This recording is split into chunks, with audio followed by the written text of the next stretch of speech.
Hello friends, welcome back to my channel commerce excellence. Last video में हमने पढ़ा था कि अकाउंटिंग प्रिंसिपल होता क्या है। उसमें हमने अकाउंट के principal kind of account principal पढ़ा था, जिसमें हमने क्या किया था, accounting concept and accounting conventions, जिसमें हमने 14 रूल्स जो अकाउंटिंग के प्रिंसिपल्स थे उनको डिफाइन किया था। और आज हम पढ़ते हैं accounting process and bases of accounting कि अकाउंटिंग प्रोसेस क्या होता है और उसके बेसिस कौन कौन से होते हैं। ठीक है। Process, accounting process being with the origin and identification of business transactions. ये कहता है कि अकाउंटिंग प्रोसेस है वो क्या है, बिजनेस ट्रांजैक्शंस को आइडेंटिफाई करना and it follow by recording, classifying, summarising of business transactions.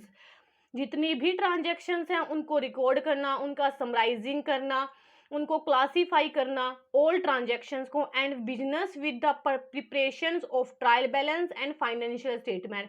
और इन रिकॉर्डिंग ट्रांजैक्शंस के बेस पे, इन्हीं के बेस पे हम क्या करते हैं, जो ट्रायल बैलेंस है वो बनाते हैं, उन फाइनेंशियल स्टेटमेंट बनाते हैं बिजनेस में, कि हमें पता चल सके कि बिजनेस में कितना प्रॉफिट हो रहा है और कितना लॉस हो रहा है।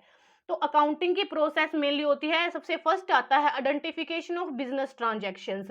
आइडेंटिफिकेशन ऑफ बिजनेस ट्रांजैक्शन का मतलब है कि बिजनेस जो ट्रांजैक्शंस है उनको आइडेंटिफाई करना, कि जो ट्रांजैक्शंस है क्या वो बिजनेस से रिलेटेड है या उससे रिलेटेड नहीं है। ठीक है।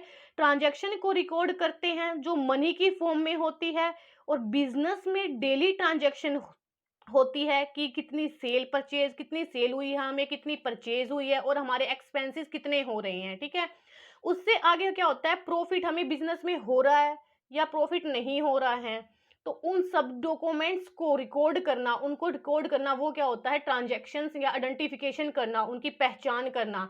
इनके लिए एग्जांपल के लिए ले सकते हैं हम, जैसे कि हमने कैश मेमो बनाया, पे इन स्लिप है, चेक है, परचेज बिल्स है, सेल्स बिल है, पासबुक है, एटसेट्रा। इन सभी डॉक्यूमेंट्स को क्या कहते हैं, हम सोर्स डॉक्यूमेंट्स कहते हैं। ठीक है। ये होता है आइडेंटिफिकेशन ऑफ बिजनेस ट्रांजैक्शन, मतलब उन ट्रांजैक्शंस को रिकॉर्ड करना जो बिजनेस से रिलेटेड होती है। नेक्स्ट वन आता है हमारा प्रिपरेशन ऑफ वाउचर। अब हमने क्या किया, बिजनेस ट्रांजैक्शन को आइडेंटिफाई कर लिया फर्स्ट स्टेप के अंदर। अब क्या करेंगे, उससे आगे हम क्या करते हैं, जो डॉक्यूमेंट्स हमारे पास है, हमने कोई जैसे गुड्स परचेज किया है, उस गुड्स के हमारे पास परचेजिंग बिल है, उसी बिल को हम क्या बोलते हैं, वाउचर बोलते हैं। अकॉर्डिंग टू वाउचर बनाए जाते हैं, उसी के बेस पे हम वाउचर बनाते हैं। ठीक है। हर ट्रांजैक्शन के लिए अलग अलग वाउचर बनाया जाता है, जिससे पता चलता है कि कौन सा अकाउंट डेबिट करना है और कौन सा अकाउंट हमें क्रेडिट करना है।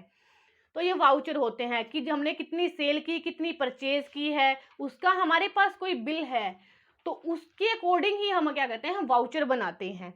यही मेन वाउचर होते हैं, जिसपे क्या होता है, कंपनी का नाम लिखा होता है, डेट लिखी होती है, सीरियल नंबर लिखा होता है। तो ये वाउचर होते हैं। परचेजिंग बिल की कॉपी के साथ हम क्या करते हैं, वाउचर को अटैच करते हैं, और इन्हीं वाउचर के बेस पर क्या है, एंट्री की जाती है। ठीक है। तो प्रिपरेशन ऑफ वाउचर मतलब क्या है, कि जितने भी हमारे बिल्स हैं, परचेजिंग बिल, सेल्स बिल्स, उन्हीं के अकॉर्डिंग हम ट्रांजैक्शंस को रिकॉर्ड करते हैं, उन्हीं का हमारे पास बिल होता है, तो वो होते हैं हमारे voucher. Recording in book of original.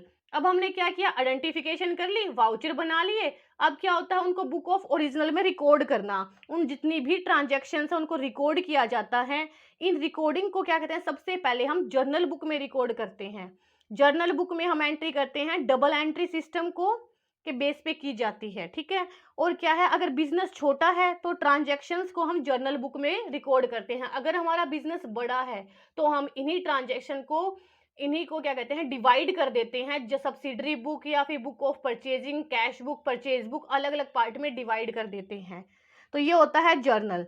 For example ले सकते हैं कि हमने कैश से रिलेटेड जितनी भी ट्रांजैक्शन है उन्हें कैश बुक में रिकॉर्ड किया जाता है, परचेज बुक से रिलेटेड जितनी भी ट्रांजैक्शन है उनको परचेज बुक में रिकॉर्ड करते हैं, सेल्स से रिलेटेड जितनी भी ट्रांजैक्शन है उनको सेल्स बुक में रिकॉर्ड करते हैं। तो ये होता है बुक ऑफ रिकॉर्डिंग, मतलब जो ट्रांजैक्शन जिससे रिलेटेड है उसी के अंदर उसको रिकॉर्ड करना। Posting to ledger. अब हमने क्या किया, बिजनेस को, ट्रांजैक्शन को आइडेंटिफाई किया, हमने वाउचर बना लिया, अब उनको रिकॉर्ड कर दिया बुक ऑफ ओरिजिनल के अंदर। अब हम क्या करेंगे, posting to ledger, ledger account, इसे हम क्या बोलते हैं, क्लासिफाई करना भी बोल सकते हैं। ठीक है। जो भी ट्रांजैक्शन हमने जर्नल बुक या सब्सिडरी बुक, सब जर्नल बुक्स में, उन सभी को ट्रांसफर कर दिया जाता है, जर्नल के लेजर के रिकॉर्ड करते हैं। अब हमने क्या है, जर्नल बुक बनाई, सब्सिडरी बुक बनाई, उनसे रिलेटेड में जो भी हमने ट्रांजैक्शंस की हैं, जो भी हमने अकाउंट्स बनाए हैं, उन अकाउंट्स को जो हम क्या कहते हैं, लेजर अकाउंट में ट्रांसफर करते हैं। जो सेम नेचर की ट्रांजैक्शन के लिए अलग अलग इसमें है, सेम नेचर की ट्रांजैक्शन के लिए अलग अलग अकाउंट बनाए जाते हैं, तो ये होता है हमारा ledger account. Preparation of trial balance and financial statement, अब हमने आइडेंटिफाई भी कर लिया, वाउचर भी बना लिया, ओरिजिनल बुक में ट्रांसफर भी कर दिए, लेजर अकाउंट भी बना लिया। अब हम क्या करेंगे, ट्रायल बैलेंस और फाइनेंशियल स्टेटमेंट बनाएंगे, जिससे हमें पता चलता है कि समराइजिंग एक क्या है, आर्ट है, जो क्लासिफाइड डाटा को यूजफुल मैनर में हमें प्रेजेंट करती है।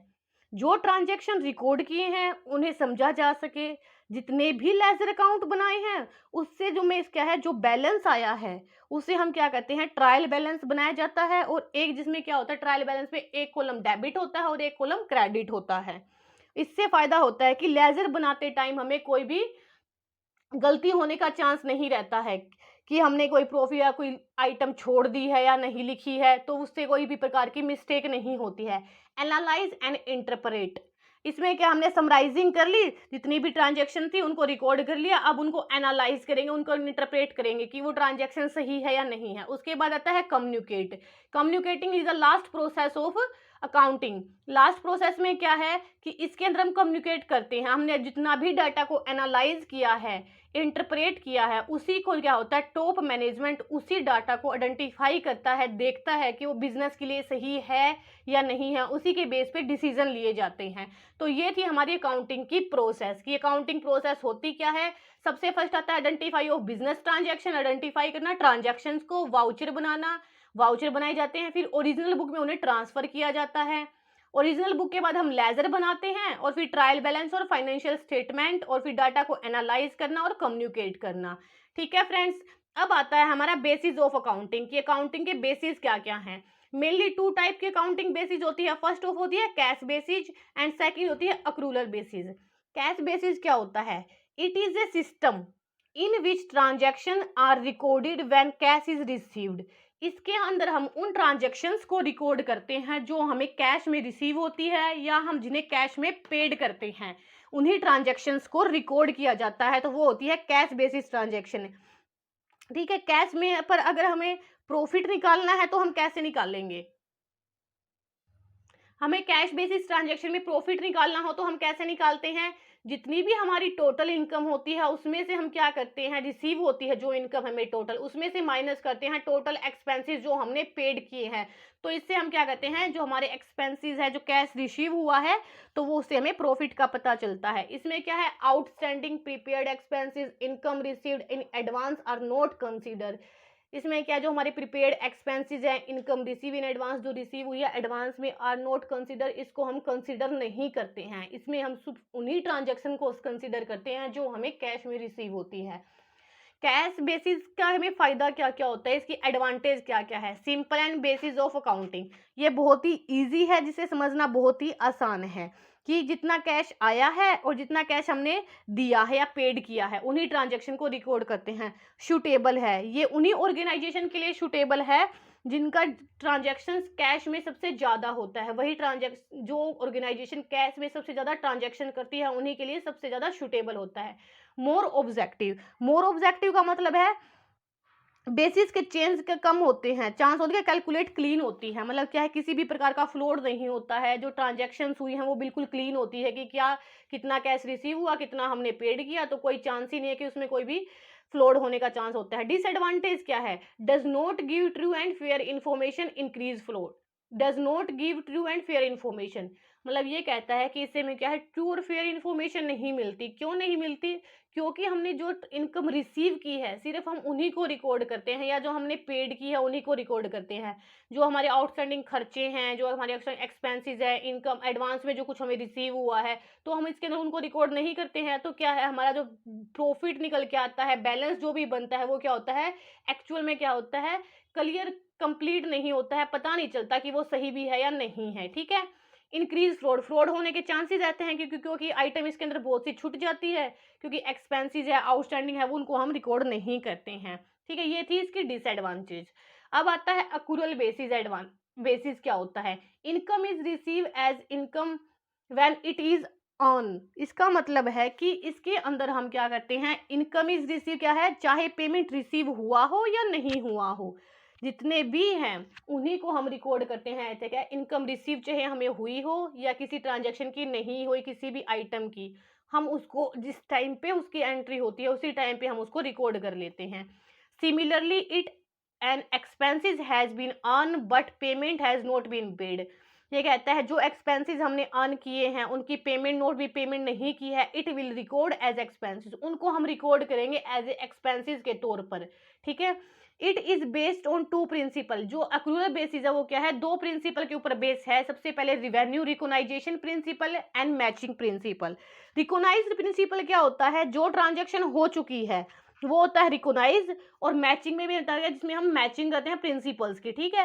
Companies act 2013 required company to follow accrual basis. क्या कहता है कि जो कंपनी एक्ट है वो 2013 कहता है कि हमें अक्रूरल बेसिस के जो एक्ट है उसको हमें फॉलो करना है, उसको हम छोड़ नहीं सकते हैं। ठीक है।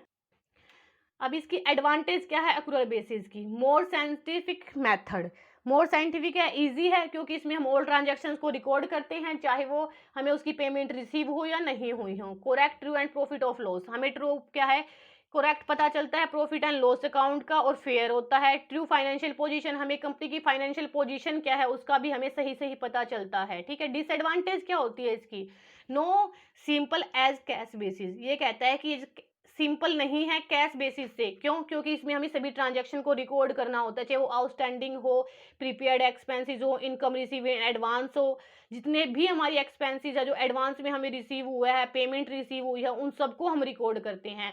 अकाउंटिंग प्रोसेस टू एलिब्रेट, मतलब क्या अकाउंटिंग प्रोसेस है जो इसकी वो बहुत ज़्यादा बड़ी है, लंबी है, जिससे क्या है अच्छे से मतलब बनाना पड़ता है ताकि हमें इसमें कोई भी मिस्टेक ना हो। एडजस्टमेंट इज रिक्वायरमेंट, ये क्या है, एडजस्टमेंट पे रिक्वायरमेंट बेस्ड है। तो यही कहलाता है हमारे अकाउंट अक्रूरल बेसिस ऑफ अकाउंटिंग। ठीक है।